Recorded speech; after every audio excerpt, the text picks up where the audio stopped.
தினமும் மெனவி செய்டுவே தமது முக பிரகாசம் தினமும் மெனவி செய்டுவே திருப்பாதம் நம்பி வந்தே திருவயிலை இயேசுவே தமது அன்பை கண்டடைந்தே தேவ சமூகத்திலே தமது அன்பை கண்டடைந்தே தேவ சமூகத்திலே சத்துரு தகை கவிழ்ந்தோட நித்தமும் கிரியை செய்திடும் சத்துரு தகை கவிழ்ந்தோட நித்தமும் கிரியை செய்திடும் என்னை தேற்றிடும் அடையாளம்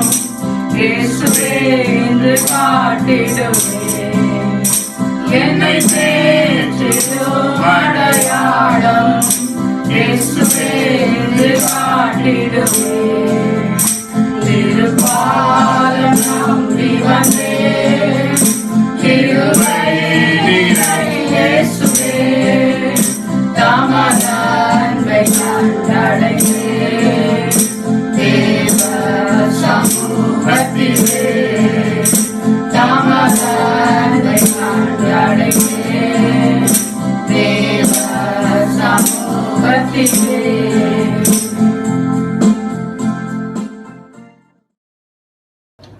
பிரியமானவர்களே, சங்கீதம் 118 நாம் வாசிப்போம் என்று சொன்னால் 5வது வசனம் இப்படியாக சொல்லுகிறது, நெருக்கத்திலிருந்து கர்த்தரை நோக்கி கூப்பிட்டேன், கர்த்தர் என்னை கேட்டருளி விசாலத்திலே வைத்தார்.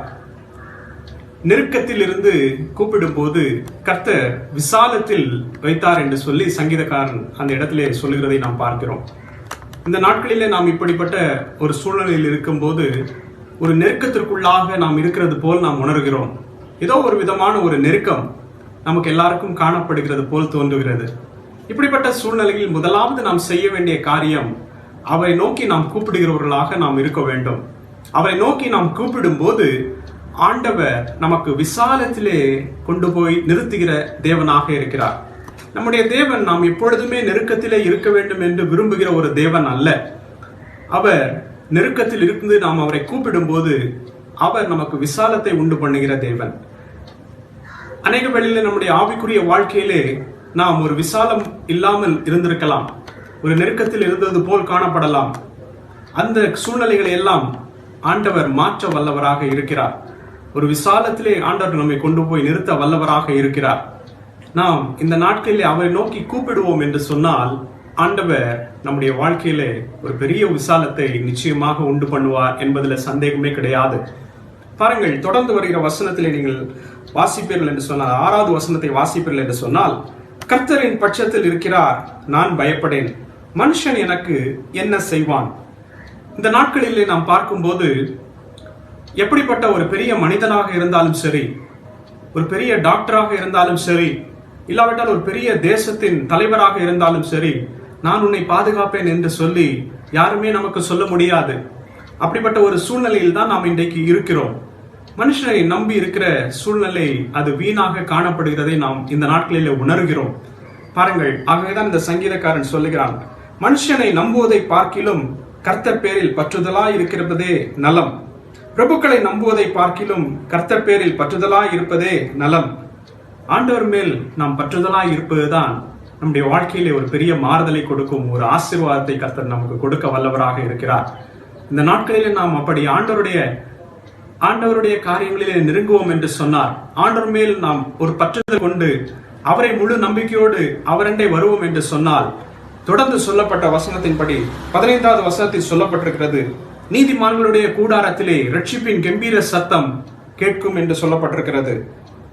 நீதிமான்களின் கூடாரத்திலே ரட்சிப்பின் கம்பீர சத்தம் உண்டு. கர்த்தரின் வலதுகரம் பராக்கிரமம் செய்யும் என்று சொல்லப்பட்டிருக்கிறது. நம்மை ஆண்டவர் நீதிமான்களாக வைத்திருக்கிறார். ரோமரில் நாம் வாசிக்கிறோம், அவருடைய இரத்தத்தினால் கழுவப்பட்ட நாம் அனைவரும் நீதிமான்கள் ஆக்கப்பட்டிருக்கிறோம் என்று சொல்லப்பட்டிருக்கிறது. நம்மை கர்த்தர் நீதிமான்களாக வைத்திருக்கிறார். ஆகவே நம்முடைய கூடாரங்களிலே ரட்சிப்பின் கம்பீர சத்தம் துணிக்கிறது. ஆண்டவர் நான் துணிக்க வேண்டும், இந்த நாட்களிலே துணிக்க வேண்டும். ஆண்டவர் அதை துணிக்க செய்ய வல்லவராய் இருக்கிறார்.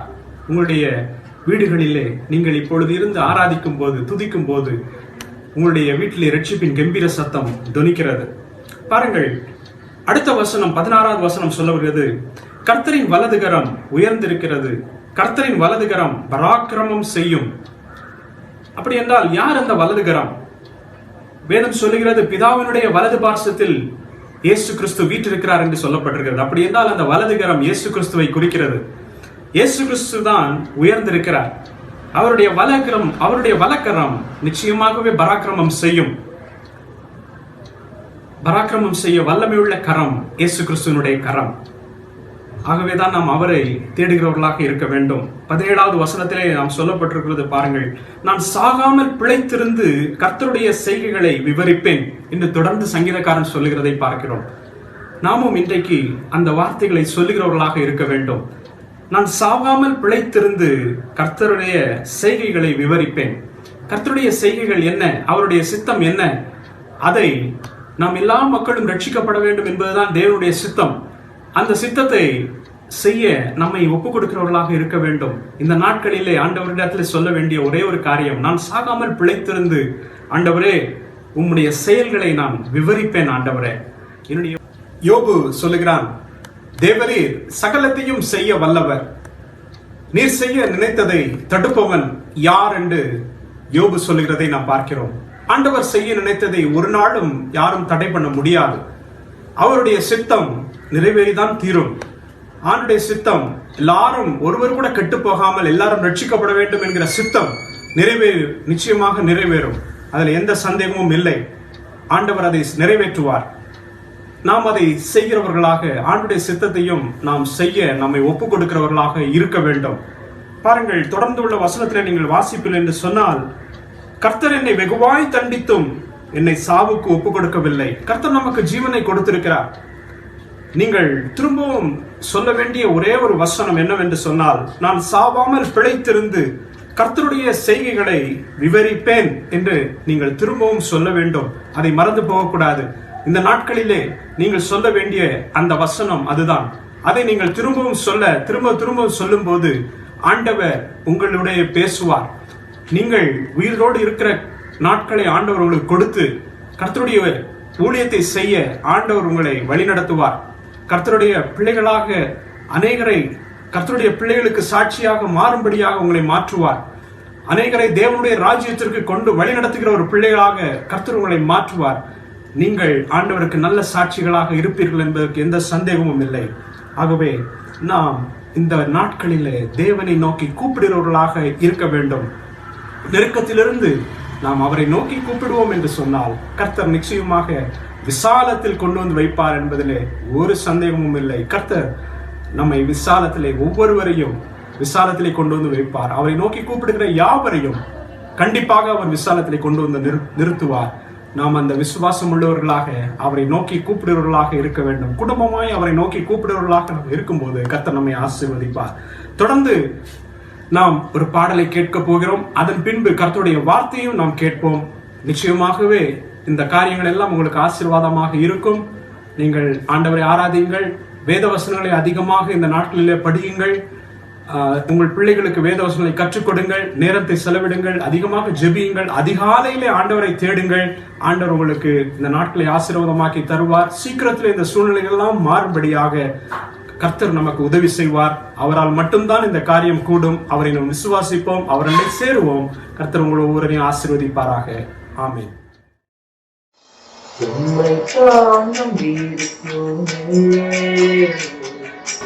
உம்மையன்றி யாரும் இல்லைப்பா, உம்மை காணும் வீருக்கோமே. உம்மையன்றி யாரும் இல்லைப்பா, அற்புதம் செய்தப்பா என்ற வாழ்க்கையில எதிர்பார்த்து காத்து நிற்கிறோம். அற்புதம் செய்தப்பா என்ற வாழ்க்கையில உம்மை தான் நம்பி இருக்கோம் ஏசப்பா, உம்மை தான் நம்பி இருக்கோமே. உம்மையன்றி யாரும் இல்லைப்பா, நீங்கதான் ஏதாவது செய்ய என்று எதிர்பார்த்து காத்திருக்கிறோம். நீங்கதான் ஏதாவது செய்யணும் என்று எதிர்பார்த்து காத்திருக்கிறோம். நீ சொன்ன வார்த்தைய பிடித்துக் கொண்டு, நீ சொன்ன வார்த்தைய பிடித்துக் கொண்டு உன்முகத்தையே நோக்கி இருக்கிறோம், உன்முகத்தையே நோக்கி இருக்கிறோம். அற்புதம் செய்யுங்கப்பா என்ற வாழ்க்கையில உம்மை தான் நம்பி இருக்கோம் ஏசப்பா. அற்புதம் செய்யுங்கப்பா என்ற வாழ்க்கையில உம்மை தான் நம்பி இருக்கோம் ஏசப்பா, உம்மை தான் நம்பி இருக்கோமே.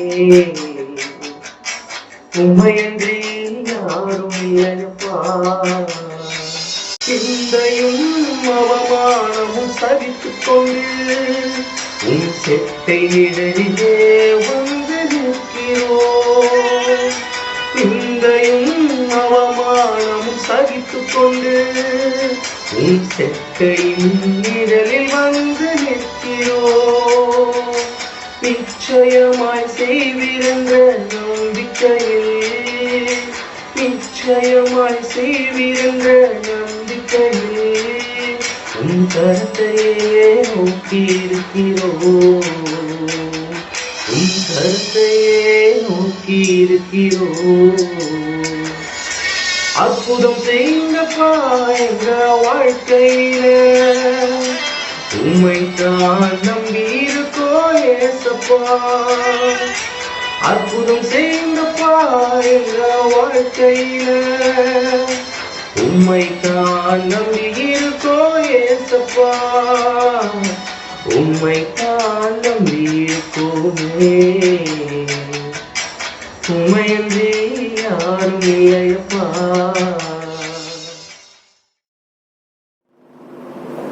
கர்த்தருடைய பரிசுத்த நாமத்துக்கு ஸ்தோத்திரம்.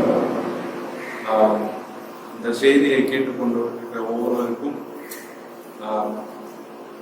ஆண்டவர் ஆசீர்வதிப்பாராக, உங்களையும் ஆண்டவர் ஆசீர்வதிப்பாராக. நம்முடைய காலநிலைகள், நம்முடைய நேரங்கள், நம்முடைய சூழ்நிலைகள் வித்தியாசமானாலும் நாம் ஆராதிக்கிற தேவன் அவர் நேற்றும் இன்றும் என்றும் மாறாதவராய் இருக்கிறார். இன்றைய தேவ செய்தி பிதாவின் சித்தம் என்ற தலைப்பில் எடுக்கப்பட்டிருக்கிறது. பிதாவின் சித்தம், சித்தம் எல்லாருக்கும் ஒரு நோக்கம், ஒரு சித்தம் இருக்கு.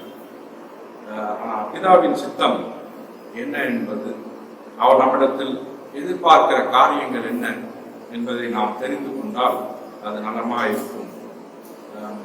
மத்தேயு 18வது அதிகாரம் 12ஆம் வசனத்திலிருந்து 14ஆம் வசனம் வரைக்கும், உங்களுக்கு எப்படி தோன்றுகிறது, ஒரு மனுஷனுக்கு 100 ஆடுகள் இருக்க அவைகளில் ஒன்று சிதறி போனால் அவன் மற்ற 99 ஆடுகளை மலைகளில் விட்டு போய் சிதறி போனதை தேடாமல் இருப்பான். அவன் அதை கண்டுபிடித்தால் சிதறி போகாத 99 ஆடுகளை குறித்து சந்தோஷப்படுகிறதை பார்க்கிலும் அதை குறித்து அதிகமாய் சந்தோஷப்படுவான் என்று மெய்யாகவே உங்களுக்கு சொல்லுகிறேன். இவ்விதமாக இந்த சிறியரில் ஒருவனாகிலும் கெட்டு போவது பரலோகத்தில் இருக்கிற உங்கள் பிதாவின் சித்தம் அல்ல. கவனிங்க, இந்த சிறியரில் ஒருவனாகிலும் கெட்டு போவது பரலோகத்தில் இருக்கிற உங்கள் பிதாவின் சித்தம் அல்ல என்று ஆண்டவராகிய இயேசு கிறிஸ்து அவர் வாழ்ந்த நாட்டில் அவர் வாயிலும் வந்த வார்த்தைகளுக்கு அவர் சொன்ன காரியம். ஒரு ஆத்மா கூட கெட்டு போறது பிதாவின் சித்தம். யாரா இருந்தாலும் யாரும் கெட்டு போக, எல்லாரும் பாதுகாக்க, எல்லாரும் நித்திய ஜீவனை அடைய வேண்டும். அவங்க யாருமே கெட்டு போக, அவன் பணக்காரனா இருக்கட்டும், அவன் ஏழையா இருக்கட்டும், அவன் யாரா இருந்தால் அவன் கெட்டு போவது ஆண்டவருக்கு விருப்பம் இல்லை. அப்படிப்பட்ட ஒரு நல்ல ஒரு தேவனை தான் நாம் ஆராதிக்கிறோம். அவர் நம்ம ரொம்ப நேசிக்கிறார், ரொம்ப நம்மேல் அவர் ஏக்கமுள்ளவராக இருக்கிறார். நம்மை அவர் அவருடைய சாயலில் படைத்தார். நம்முடைய தேவைகளை எல்லாம் சந்திக்க வல்லவராக இருக்கிறார். நமக்கு எதெல்லாம் தேவையோ அதையெல்லாம் சிருஷ்டித்தார். உலகத்தில் அதையெல்லாம் இந்த உலகத்தில் அவர் வைத்திருக்கிறார். அப்படிப்பட்ட தேவன் நாம் கெட்டு போவதை அவர் என்ன பண்ணுவதில்லை, விரும்புவதை. நாம் நினைக்கிறோம் ஆண்டவர் நம்மை கைவிட்டார். அநேக நேரங்களில் நாம் அநேகருடைய பேச்சை நாம் கேட்டிருக்கிறோம். நாம் அநேக நேரத்தில் ஒருவேளை பேசியிருக்கலாம். கஷ்டமான சூழ்நிலைகளில், போராட்டமான சூழ்நிலைகளில், பிரச்சனையான சூழ்நிலைகளில் ஆண்டவர் இருக்கிறாரா, தேவன் இருக்கிறாரா, ஏன் இப்படி நடக்கிறது, எனக்கு ஏன் இந்த துன்பம் வந்தது, எனக்கு ஏன் இந்த பிரச்சனை வந்தது என்றெல்லாம் பேசுவதை நாம் கேட்டிருக்கிறோம். ஆனா இந்த அதிகாரத்தில் இந்த வசனத்தை வாசிக்கும் போது ஆண்டவர் சொல்கிறார், ஒருவரும் கெட்டு போவது பரலோகத்தில் இருக்கிற உங்கள் பிதாவின் சித்தம். ஒருவனாகி யாரும் கெட்டு போவது அவருக்கு சித்தமே அல்ல. அதான் தேவ பிள்ளைகளே, நாம் தாழ்மையோடு இருக்க அவர் விரும்புகிறார். அவர் அதை எதிர்பார்க்கிறார். நாம் அப்படி தாழ்மையோடு இருக்கும்போது அவர் நம்மை எல்லா சூழ்நிலைகளிலிருந்து நம்மை தப்புவிக்க வல்லவராக இருக்கிறார். அவர் இப்படிப்பட்ட தேவனை நாம் ஆராதிக்கிறோம். இப்படிப்பட்ட ஒரு நல்ல ஒரு மனம் உள்ள தேவனை நாம் ஆராதிக்கிறோம். நாம் செய்ய வேண்டிய 3 முக்கியமான காரியங்களை நாம் கவனிப்போம். 3 முக்கியமான காரியங்கள். முதல் காரியம், கர்த்தருடைய வார்த்தையை கேட்டு நாம் என்ன பண்ண வேண்டும், கீழ்ப்படிய வேண்டும். கர்த்தருடைய வார்த்தையை கேட்டு என்ன பண்ண வேண்டும், இயேசு சொன்ன வார்த்தைகளை நாம் வாசிக்கிறோம், வேதத்தில் வாசிக்கிறோம். அவர் செய்த காரியங்களை நாம் பார்க்கிறோம், எல்லாவற்றையும் நாம் பார்க்கிறோம், எல்லாவற்றையும் நாம் கேட்கிறோம். நல்லது. ஆனால் அது கேட்டபடி நாம் என்ன பண்ண வேண்டும், நாம் கீழ்ப்படிய வேண்டும். யோவான் 10ஆம் அதிகாரம் 27ஆவது வசனத்தில் நம்ம இயேசு கிறிஸ்து சொல்கிறார், என் ஆடுகள் என் சத்தத்திற்கு செவி கொடுக்கிறது, நான் அவைகளை அறிந்திருக்கிறேன், அவைகள் எனக்கு பின் செல்கிறது. என் ஆடுகள் என் சத்தத்துக்கு செவி கொடுக்கிறது. என்ன சொல்றாரு, என் ஆடுகள் என் சத்தத்திற்கு என்ன பண்ணுது, செவி கொடுக்கிறது, நான் அவைகளை அறிந்திருக்கிறேன், அவைகள் எனக்கு பின் செல்கிறது. அருமையான காரியங்களை சொல்கிறார். முதல், என் ஆடுகள் என் சத்தத்திற்கு செவி கொடுக்கிறது. நான் சத்தம் கொடுக்கும் போது, நான் பேசுற, நான் ஒரு காரியத்தை சொல்லும் போது அது என்ன பண்ணுது, எனக்கு செவி கொடுக்குது. அப்புறம் நான் அவைகளை அறிந்திருக்கிறேன். நான் அவைகளை அறிந்திருக்கிறேன். எப்படிப்பட்டது இது என்று நான் என்ன பண்ணியிருக்கேன், அறிந்திருக்கிறேன். அவைகள் எனக்கு பின் செல்கிறது. ஆடுகள் சொல்லும் போது நம்மளை குறிக்கிறது. அவருடைய சத்தத்தை கேட்டு செவி கொடுத்து அவரை பின்பற்றுகிற நம்மளை இந்த குறிக்கிறது இந்த வேதவசனம். அவருடைய பிள்ளைகள் அவருக்கு செவி கொடுக்கிறவர்களாக இருக்கிறார். அவருடைய பிள்ளைகள் எப்பொழுதும் அவருக்கு என்ன பண்ணுகிறார்கள்? செவி கொடுக்கிறவர்கள் தான் அவருடைய பிள்ளைகள். அவர்களை தான் அவர் சொல்லுகிறார், என் ஆடுகள் என் சத்தத்திற்கு செவி கொடுக்கிறார். அவருடைய பிள்ளைகள் பாருங்க எவ்வளோ ஒரு ஒரு நெருங்கின ஒரு உறவு. அவருடைய சத்தத்துக்கு என்ன பண்றாங்க? அவருடைய பிள்ளைகள் செவி கொடுக்கிறார்கள். அவர் சொல்ற காரியங்களை, அவர் பேசுகிற காரியங்களை, அவருடைய வார்த்தைகளுக்கு தங்கள் செவிகளை அவர்கள் திறந்து வைத்திருக்கிறார்கள். அப்புறம் அவர் அவர்களை அறிந்து வைத்திருக்கிறார். நம்மை உண்டாக்கின தேவன் அவரை என்ன பண்ணியிருக்காரு? அவர்களை அறிந்து வைத்திருக்கிறார். மூன்றாவது, அவைகள் எனக்கு பின் செல்கிறது. மூன்றாவது என்ன சொல்ற? அவைகள் எனக்கு பின். அவர்கள் பிள்ளைகள், தேவனுடைய பிள்ளைகள் அவருடைய வார்த்தையை கேட்டு அவருடைய வார்த்தைக்கு செவி கொடுத்து அவரால் அறியப்பட்டிருக்கிறார்கள், அவரை அறிந்து வைத்திருக்கிறார்கள்.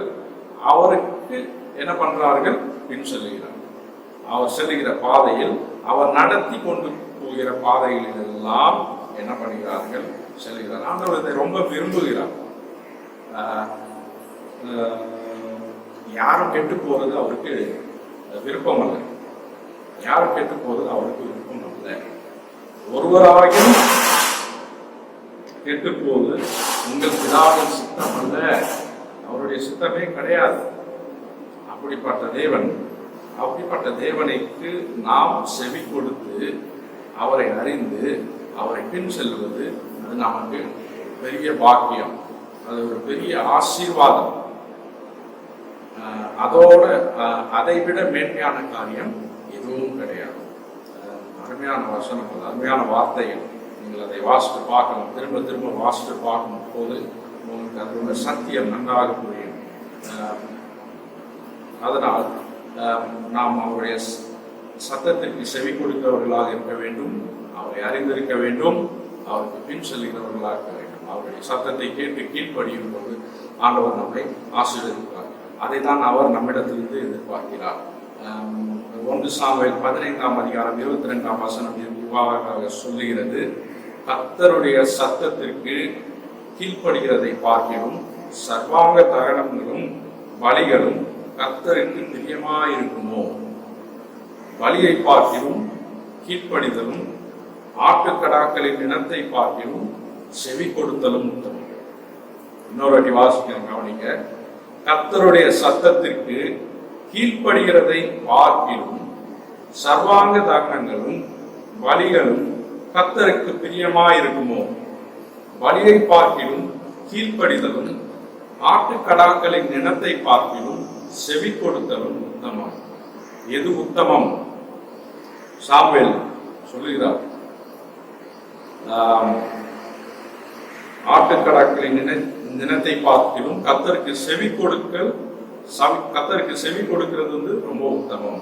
கர்த்தருடைய சத்தத்துக்கு கீழ்ப்படுதல், கர்த்தருடைய வார்த்தைக்கு செவி கொடுத்தல், கர்த்தருடைய வார்த்தைகளுக்கு கீழ்ப்படிவதும் செவி கொடுப்பதும் அதன்படி செய்வதும் தான் அது உத்தமமான காரியம். நாம் கடவுளுக்காக, ஆண்டவருக்காக நாம் அநேக காரியங்களை நாம் செய்யலாம்.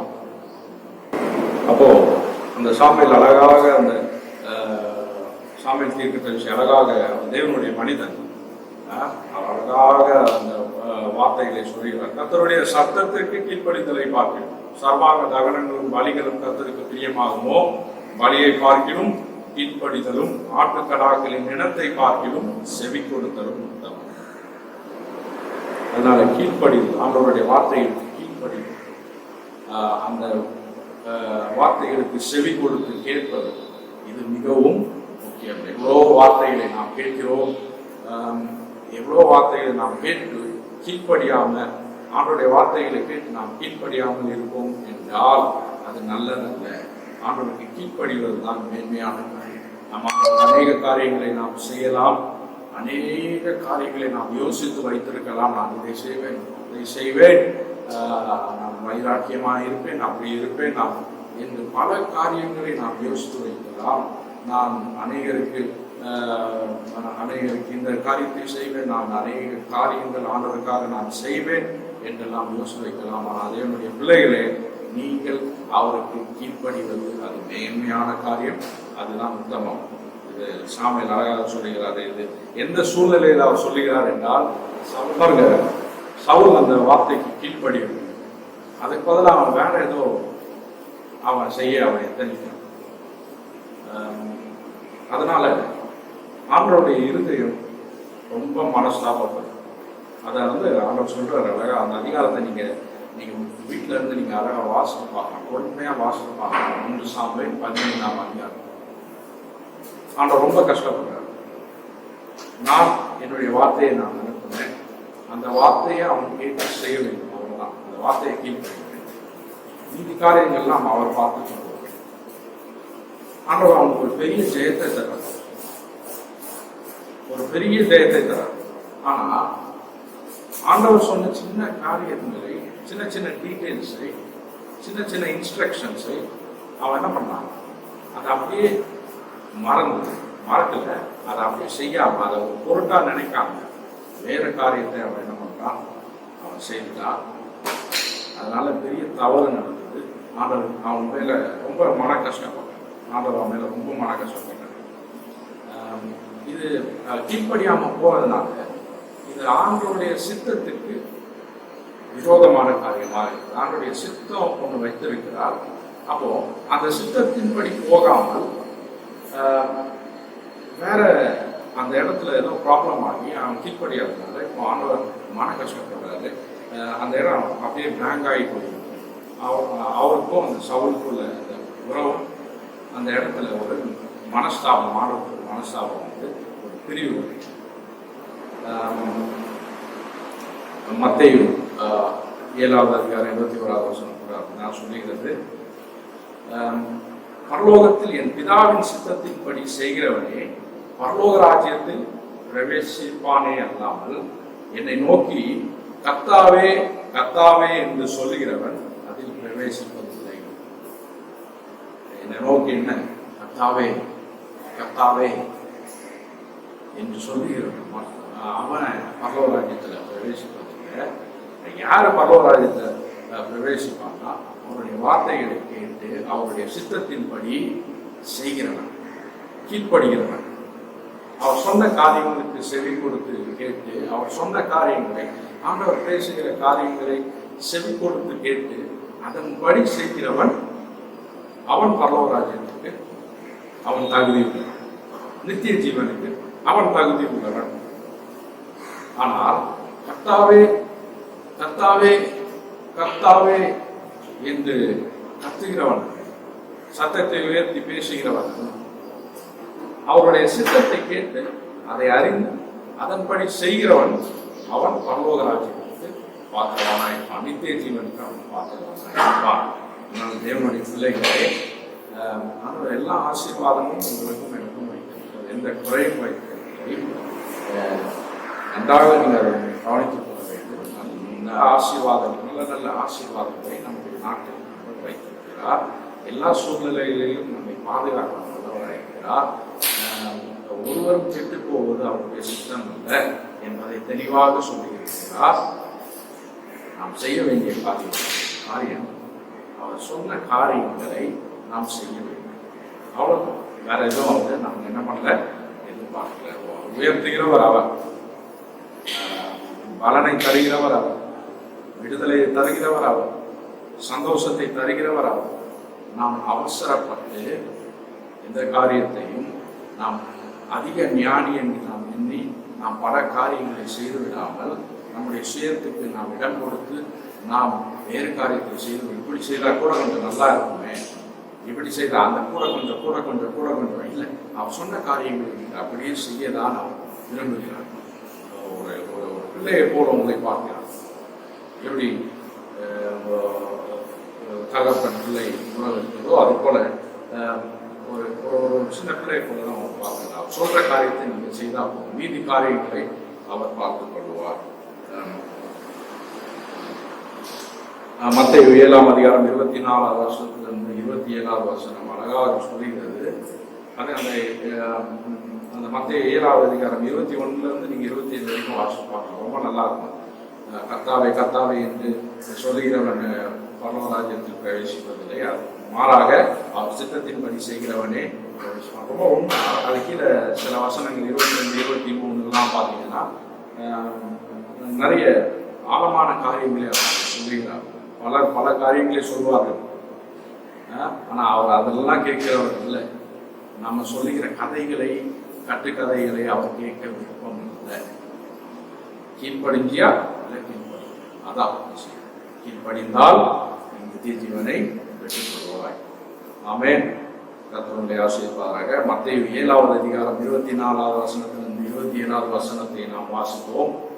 ஆகையால் நான் சொல்லிய இந்த வார்த்தைகளை கேட்டு இவைகளின்படி செய்கிறவன் எவனோ அவன் கன்மலையின் மேல் தன் வீட்டை கட்டின புத்தியுள்ள மனுஷனுக்கு ஒப்பிடுவேன். பெருமலை சொரிந்து பெருவெள்ளம் வந்து காற்று அடித்து அந்த வீட்டின் மேல் மோதியும் அது விழவில்லை, ஏனென்றால் அது கன்மலையின் மேல் அஸ்திவாரம் போடப்பட்டிருந்தது. நான் சொல்லிய இந்த வார்த்தையை கேட்டு இவைகளின்படி செய்யாதிருக்கிறவன் எவனோ அவன் தன் வீட்டை மணலின் மேல் கட்டின புத்தி இல்லாத மனுஷனுக்கு ஒப்பிடப்படுவான். பெருமலை சொரிந்து பெருவெள்ளம் வந்து காற்று அடித்து அந்த வீட்டின் மேல் மோதின போது அது விழுந்து முழுவதும் அழிந்தது என்றார். என்ன சொல்றார் ஆண்டவராகிய இயேசு கிறிஸ்து என்ற புரிதல உங்களுக்கு வாசிக்கும் போது அவருடைய மனநிலை உங்களுக்கு புரியுது, அவருடைய மைண்ட் உங்களுக்கு புரியணும். அவருடைய சிந்தை, நம்மளுடைய தேவனுடைய சிந்தையை நாம் அறிந்து செயல்படுவது மிகவும் நல்லது. கிளியரா சொல்றார், என்னுடைய வார்த்தையை கேட்டு செய்கிறவன் அவன். அதான் இதோட அர்த்தம். இந்த வசனங்கள் 3-4 வசனத்தோட அர்த்தம். என்னுடைய வார்த்தையை கேட்டு அதன்படி கீழ்ப்படிந்து அதன்படி செய்கிறவன் அவன் கண்மலையின் மேல் கட்டப்பட்ட வீட்டுக்கு ஒப்பாவான். பெருமலை வந்தாலும் பெருவெள்ளம் வந்தாலும் அந்த வீடு என்ன பண்ணும்? ஸ்ட்ராங்காக. எத்தனை பிரச்சனைகள், எத்தனை போராட்டங்கள், எத்தனை தோல்விகள், எத்தனை ஏமாற்றங்கள், எத்தனை வெட்டிகள், எவ்வளோ பணம் வந்தாலும் சரி, எவ்வளோ உயர்வு வந்தாலும் சரி, கர்த்தருடைய வார்த்தையை கேட்டு அதன்படி செய்கிறவன் அவன் எப்பொழுதும் பாதுகாக்கப்படுவான்.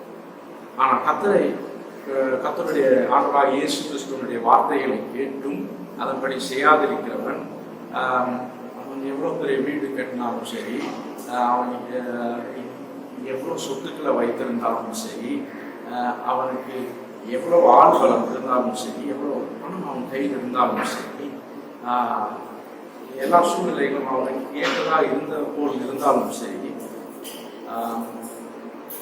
அவன் பாதுகாக்கப்படான். ஏன்னா அவன் ஆண்டுடைய வார்த்தைகளுக்கு என்ன பண்ணதில்லை?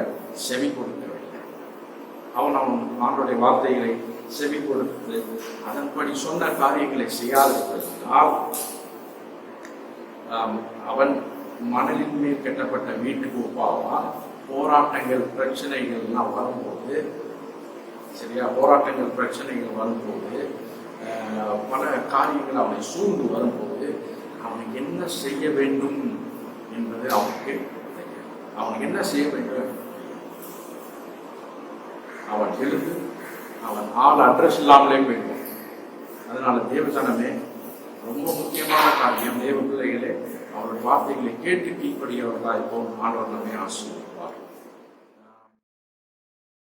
கர்த்தருடைய பரிசுத்த நாமத்தை ஸ்தோத்திரம். இப்போ நம்ம 2வது பாயிண்ட் நம்ம போகலாம். முதல் பாயிண்ட் நம்ம கேட்கணும், அவனுடைய வார்த்தையை கேட்டு செவி கொடுத்து அது கீழ்ப்படிய வேண்டும். அதை அவர் விரும்புகிறார், அதை நம்மிடத்தில் மிகவும் எதிர்பார்க்கிறார். இப்போ 2வது முக்கியமான காரியம், சுவிசேஷம் அறிவிக்க எப்போதும் ஆயத்தமாக இருக்க வேண்டும். சுவிசேஷம், ஆண்டவர் நமக்கு செய்த நன்மைகள், ஆண்டவர் நம்முடைய வாழ்க்கையில் செய்த நன்மைகள், இதெல்லாம் நாம் என்ன பண்ணக்கூடாது? மறந்து போய்விடக்கூடாது. ஆண்டவர் நமக்கு அநேக காரியங்களை தந்திருக்கிறார். நம்முடைய வாழ்க்கை பயணத்தில் அநேக காரியங்களை நமக்கு கற்றுக் கொடுத்திருக்கிறார். அநேக அனுபவங்கள் வழியாக நாம் வந்திருக்க எல்லாருக்கும் அனுபவம் கிறிஸ்தவ வாழ்க்கை வாழ்ந்த நமக்கு ஆண்டவர் அநேக ஜெபத்துக்கு பதில் கொடுத்திருக்கிறார். அநேக விண்ணப்பங்களுக்கு பதில் கொடுத்திருக்கிறார். அவர் நமக்கு நல்ல காரியங்களை செய்திருக்கிறார், நாம் அனுபவித்திருக்கிறோம். அதே போல் ஆண்டவர் சொன்ன காரியங்களை கேட்டு நாம் செய்த போது நமக்கு கிடைத்த சந்தோஷம், நமக்கு கிடைத்த மகிழ்ச்சி, ஆண்டவர் நமக்கு தந்த ஆசீர்வாதங்கள், இதெல்லாம் என்ன பண்ண வேண்டும்? மற்றவங்களுக்கு என்ன பண்ண வேண்டும்? ஷேர் பண்ண வேண்டும். அது ரொம்ப பிரயோஜனமாக இருக்கும்.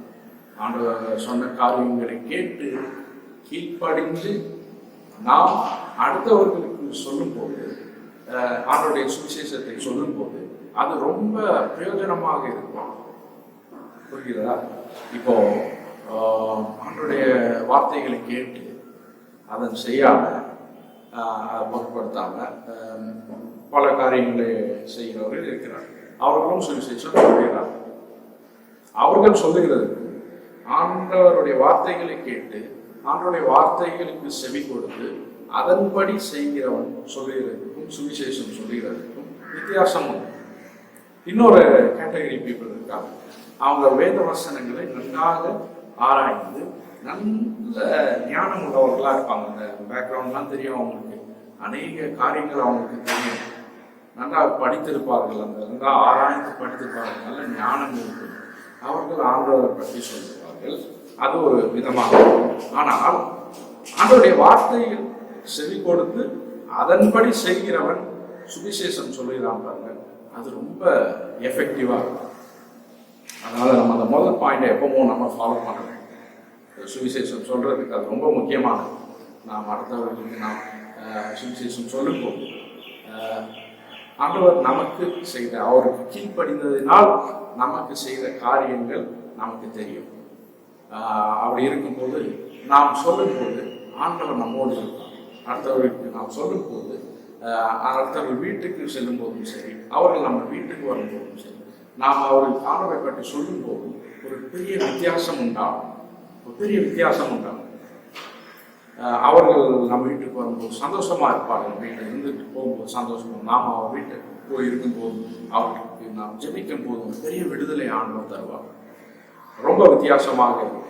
அதனால் சுவிசேஷம் சொல்ல எப்போதும் ஆயத்தம் உள்ளவர்களாக இருக்க வேண்டும். நான் ஆண்டவர் சொல்றதெல்லாம் கேட்கிறேன், நல்லது, செவி கொடுக்கிறேன், கேட்கிறேன், நல்லது, ஆசீர்வாதங்களை பெற்றுக்கொள்கிறேன். ஆனாலும் நாம் ஆண்டவருடைய சுவிசேஷத்தை நாம் பெற்ற சந்தோஷம் அவர்களுக்கு என்ன பண்ணணும்? அனுபவிக்க. அவர்கள் சில நேரங்களில் கஷ்டப்பட்ட சூழ்நிலையில் அவர்கள் பாதையில் அவர் செல்லும் போது, போராட்டமான சூழ்நிலைகள் இருக்கும்போது, நீங்கள் அவர்களிடத்தில் நீங்கள் ஆண்டவரை பற்றி நீங்கள் சொல்லும், ஆண்டவராக இயேசு கிறிஸ்துவை பற்றி நீங்கள் சொல்லும்போது பெரிய விடுதலை வரும். தேவனுடைய நாமம் மகிமைப்படும். மார்க்கு 16:15 பாருங்க, பின்பு அவர் அவர்களை நோக்கி, நீங்கள் உலகமெங்கும் போய் சர்வ சிருஷ்டிக்கும் சுவிசேஷத்தை பிரசங்கி. கீழ்ப்படுகிறது மாத்திரமல்ல, சுவிசேஷத்தை பிரசங்கிக்கிறவர்களாக இருக்க வேண்டும். அது ரொம்ப முக்கியமானது. அதுக்கப்புறம்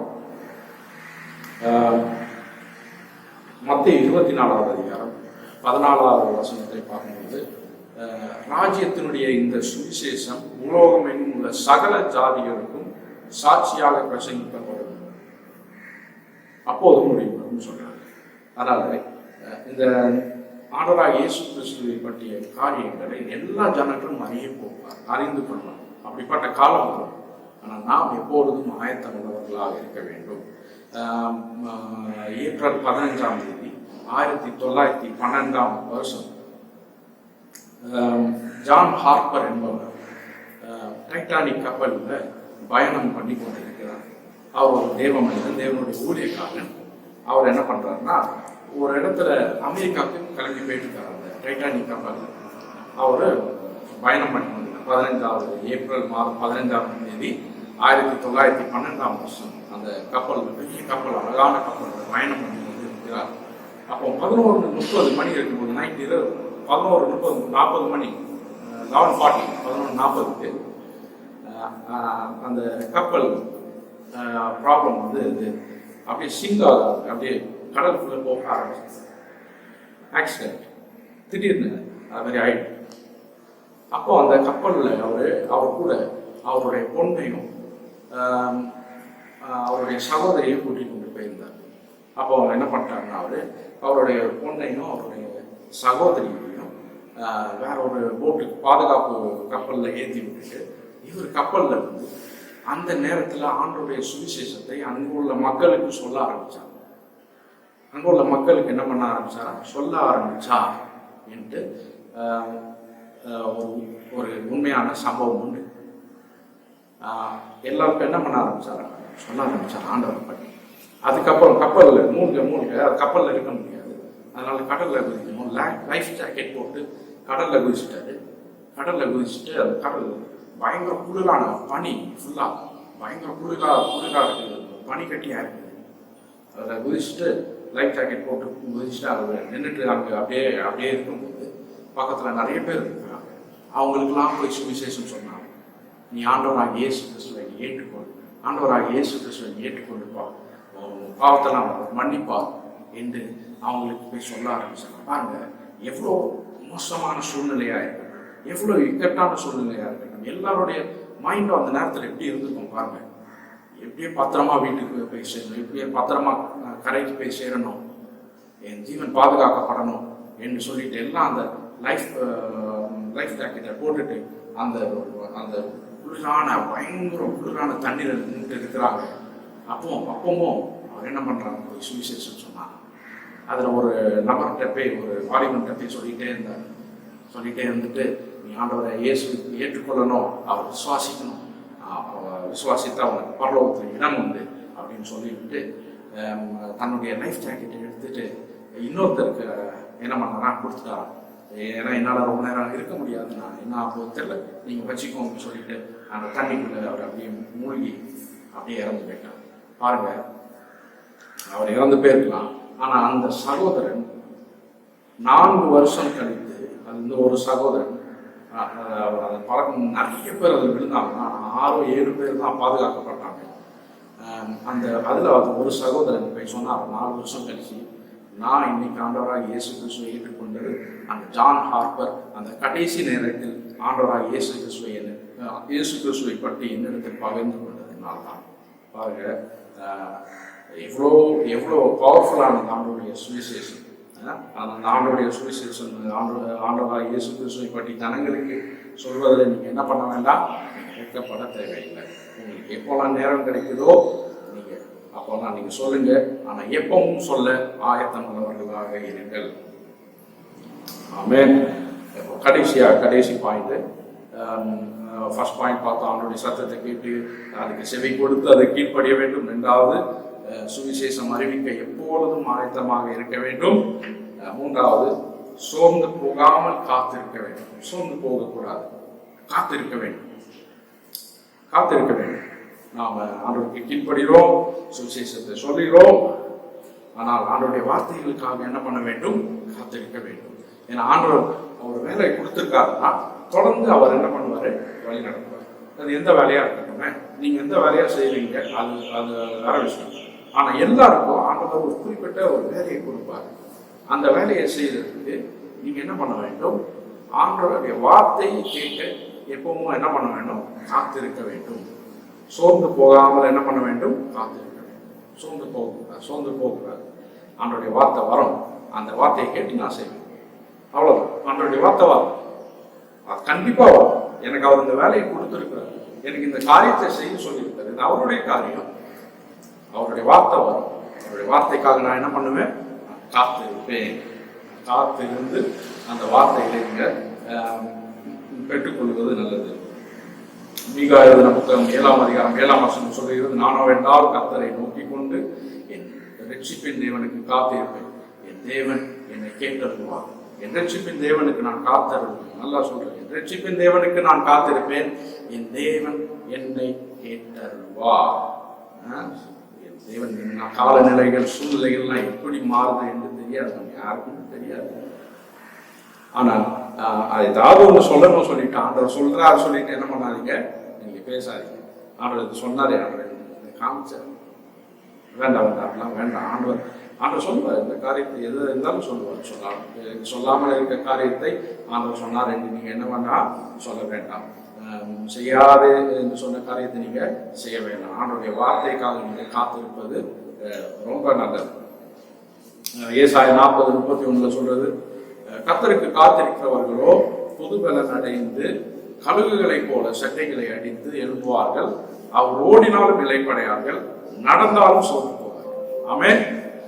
கர்த்தருக்கு காத்திருக்கிறவர்கள் புதுபலன் அடைந்து கழுகுகளைப் போல சட்டைகளை அடித்து எழும்புவார்கள், அவர் ஓடினாலும் இளைப்படையார்கள், நடந்தாலும் சோர்ந்து போவார்கள். அதாவது எந்த சூழ்நிலை வந்தாலும், காலநிலைகள் எப்படி மாறினாலும், என்ன காரியங்கள் நம்ம சுற்றி நடந்தாலும், இப்பிரச்சனை எந்த பிரச்சனை கூடாக நம்ம போனாலும், கர்த்தருக்கு காத்திருக்கிறவர்கள் அவர்களுக்கு ஒரு புது பலன் ஆண்டவர் என்ன பண்றாரு, தருகிறாரு. அவர்கள் புது பலன் கிடைச்சு அவர்கள் சட்டையில அடி திரும்புவார்கள், நல்லா ஸ்ட்ராங்கா இருப்பாங்க. அவர்களுக்கு அவங்க சோர்ந்து போக மாட்டாங்க, அவங்க இலைப்படைய மாட்டாங்க. தேவஜனமே, என்னுடைய பிள்ளைகள் 3 காரியங்களையும் நாம் அறிந்து வைத்திருக்க வேண்டும். அவருடைய வார்த்தைகளை கேட்டு செவி கொடுத்து அதன்படி செய்ய வேண்டும். சுவிசேஷத்தை சொல்ல எப்போதும் ஆயத்தமாக இருக்க வேண்டும். அப்போ அவருடைய சோர்ந்து போகாமல் காத்திருக்க வேண்டும். 3 காரியம் நாம் அவசியமாக நாம் மனதில் வைத்திருக்க வேண்டும். ஏனென்றால் அவருடைய சித்தம், பிதாவின் சித்தம் என்ன? ஒருவனாயும் கெட்டு போகக்கூடாது, யாரும் கெட்டு போவது அவருடைய சித்தம் அல்ல. கர்த்தர் தாமே உங்களை ஆசீர்வதிப்பாராக. ஆமென். நாம் ஜெபித்து நான் முடிக்க விரும்புகிறேன். இதை கவனித்துக் கொண்டிருந்த ஒவ்வொருவருக்கும் நன்றி. ஆண்டவர்களை ஆசீர்வதிப்பாராக. கர்த்தருடைய வார்த்தைகளை நீங்கள் கேட்டிருக்கிறீங்க. அவருடைய சித்தம் என்ன என்பதை நீங்கள் பார்த்துருப்பீங்க. நாம் கெட்டு போவது அவருடைய சித்தம் அல்ல. ஆண்டவர்களை ஆசீர்வதிப்பாராக. அன்புள்ள ஆண்டவரே, நீங்கள் எங்கள் மேல் வைத்திருக்கிற அன்பு அது மேலானது. ஆண்டவரே, நீங்கள் எங்களுக்கு ஒவ்வொரு நாளும் நடத்தி செல்கிற பாதைகள் ஆண்டவரே, அது எங்களுக்கு புரியாத காரியமாக இருந்தாலும் ஆண்டவரே, நீங்க எங்களுக்கு பலன் தந்து எங்களுக்கு முன்பாக நீங்க நடந்து போவீங்க. அதுக்காக நன்றி ஆண்டவரே. நீங்கள் இந்த பாதையில் நட தம்பி, இந்த பாதையில் நீ நட என்று சொல்லிவிட்டு ஆண்டவரே, நீங்கள் அமைதியா இருந்து பார்க்கிற தேவன் என்றால் எங்களுக்கு முன்பாக நடக்கிறீங்க. உங்க சத்தத்தை கேட்டு நாங்கள் பின்னாடி நடக்கிறோம். நாங்கள் கீழ்ப்படிய ஆண்டவரை எங்களோடு பேசியிருக்கிறீங்க. நாங்கள் கீழ்ப்படிய உதவி செய்து அதை கேட்ட பலத்தை தாங்க சுவிசேஷத்தை சொல்ல ஆண்டவரை எப்பொழுதும் ஆயத்தமாக இருக்க வேண்டும் என்று சொல்லியிருக்கிறீங்க. நாங்கள் எப்பொழுதும் ஆயத்தமுள்ளவர்களாக இருக்க உதவி செய்யுங்க ஆண்டவரை. ஸ்தோத்திரம் ஆண்டவரை. எல்லாம் எந்த சூழ்நிலை இருந்தாலும் உங்களுடைய வார்த்தைகளுக்கு காத்திருக்க என்று சொல்லியிருக்கீங்க. நாங்கள் காத்திருக்கிறவர்களாக இருக்க ஆண்டவரை இன்னைக்கு பலத்தையும் சத்துவத்தையும் நீங்கள் தர வேண்டும் என்று என்னுடைய சட்டைகளை மூடி மறைத்துக் கொள்ளுங்கள். இயேசு மூலம் ஜெபிக்கிறேன் நல்ல பிதாவே. ஆமென்.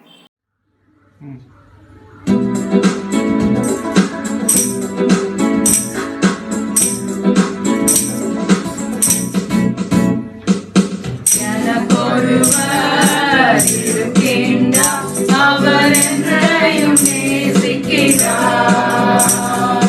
காட்டினிலே அலைந்த என்னை கருணையாய் தேடுகிறார். எனக்கொருவர் இருக்கின்றார், அவர் என்னையும் நேசிக்கிறார். காட்டினிலே அலைந்த என்னை கருணையாய் தேடுகிறார். அவர்தாம் இயேசு,